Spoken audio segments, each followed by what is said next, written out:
Saya lahirnya Katolik. Saya lahirnya Katolik, dibesarkan di keluarga Katolik.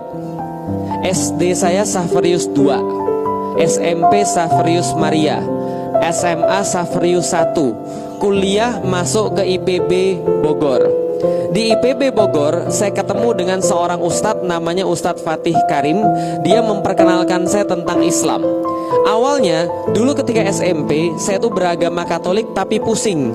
Lah kenapa pusing? Nggak masuk akal Bapak Ibu sekalian. Kenapa nggak masuk akal? Saya pernah tanya sama pastor, Pastor asal kita ini dari mana sih? Dia bilang dari Tuhan pencipta semesta alam. Oh gitu. Kalau gitu pastor, Tuhan kita ada berapa sih? Pastor menjawab, Tuhan kita ada 3 di dalam satu di dalam 3, Bapa, Putra, dan Roh Kudus. Lalu saya tanya lagi, kenapa Tuhannya harus 3? Kenapa nggak 4? Kenapa nggak 5? Kalau 5 kan bisa buat Power Rangers. Kenapa Tuhan harus 3? Lalu kemudian pastornya bilang, karena memang itu doktrinnya, karena itu keyakinan kita, karena itu adalah kepercayaan kita. Tuhan itu 3 dalam 1 dalam 3.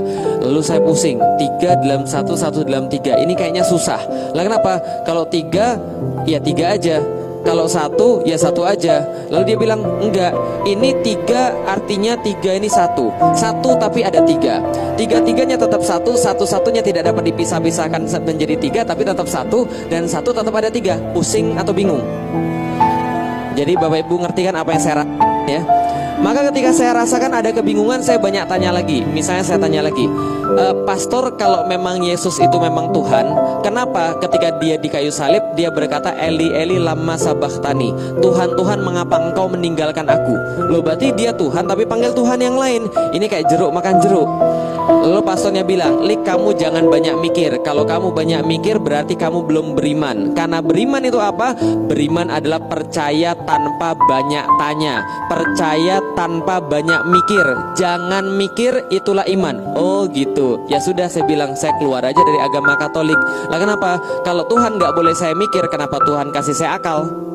Maksudnya Bapak Ibu sekalian, kalau Tuhan nggak boleh kita mikir, kenapa Tuhan kasih kita akal? Maka saya keluar dari agama Katolik secara fungsional, tapi secara struktural saya masih agama Katolik. Maksudnya gimana? KTP-nya masih Katolik tapi nggak pernah pergi ke gereja. Nah itu namanya Katolik struktural. Persis zaman sekarang banyak Muslim struktural tapi nggak fungsional gitu kan ya.